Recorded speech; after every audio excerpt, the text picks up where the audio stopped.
And we both went, oh my goodness, what are we going to do now? Because we knew the enormity of what we needed to do to bring this back to life again. To fit all that work into that short space of time was really Was tough. that daunting when you started? I mean, because Simon Pegg put it, it's like 5 movies, and you see more of the world. There's more characters. Yes. I mean, and also I think what was interesting, that the writers and the director didn't get the memo about what puppets do, because I kept saying they don't do anything. In fact, in the first couple of weeks when we were filming, I was going around and telling them, they say, you know, puppets do nothing, and they would laugh at me. And very quickly they came back to me and said, you were right, weren't you? Because they don't do a lot, but because Louis didn't get the memo, he pushed them into to things that we never imagined. There's a great story about David Adele and Jim Henson being on Hampstead Heath, and Jim was explaining about the new film we were going to make, which was Dark Crystal, and saying we were going to have puppets that did everything, things that people had never seen before. And Jim paused for a moment and said, well, except for walking and running, of course. And so that's always the biggest problem. But in this series, you see them do things that we couldn't imagine was possible. For you, when you're you've come in to design this one, I mean, obviously technology has moved on lots, and we saw a lot of things in that documentary where you had people in blue suits that they could digitally remove. I mean, does that change how you go about designing? Yes, because originally most of my designs was about how we hid things. Either it was costuming that hid people on the inside, or hiding arm rods. There's still an aspect of that.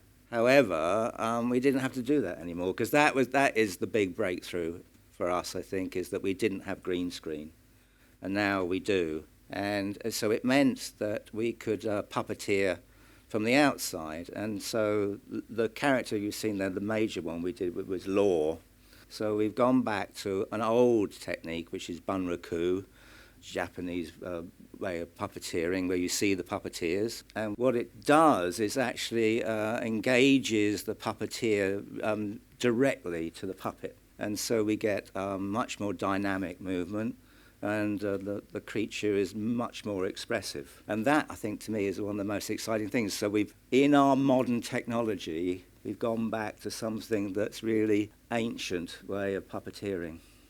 And I just want to finish about the Law thing, is that it's wonderful to see it as a character, to see it move and emote. Years ago, Jim Henson came to see me. I live on the edge of Dartmoor, and he fell in love with the landscape, and he said, I want that feeling of this landscape in the film. And we got some of that in the original Dark Crystal. It's a bit drier in the film than it is where I am. However, there are these tors, these big mounds of rocks, and Law is based on that. And so we finally made a character that Jim Henson wanted in the first film. We've got it now in this series. There was something I thought was very interesting in the documentary that you said about how you sort of start drawing lines and it kind of forms, and you don't necessarily have a sort of the image in your head beforehand. So we want to ask you about that. How does that work? So is it like you sketch and you suddenly think, I've hit it, or is it more? Yeah, that's a really good question, a really tough one to answer.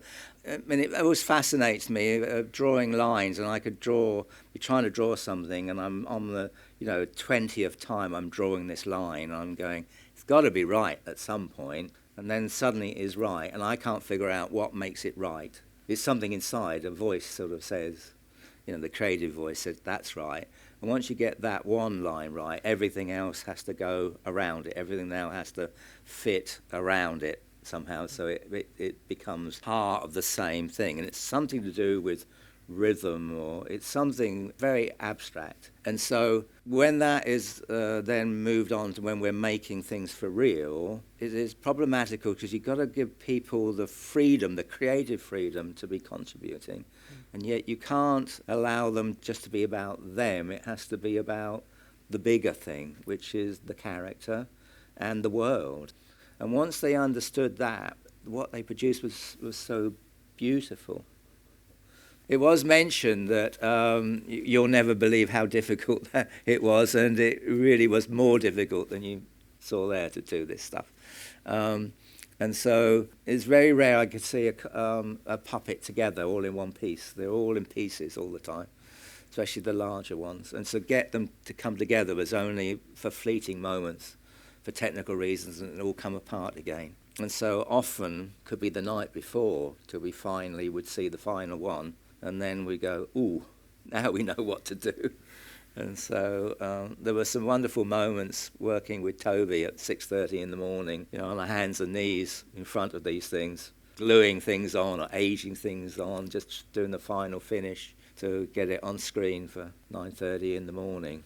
That's the most joyful thing, I have to say, like working with my son Toby and literally getting our hands dirty, making this stuff. And often bleeding on it, because there's be something sharp or something going on, we'd end up bleeding on it. So I think I've discovered what really makes truly a magical puppet. It's a bit of blood.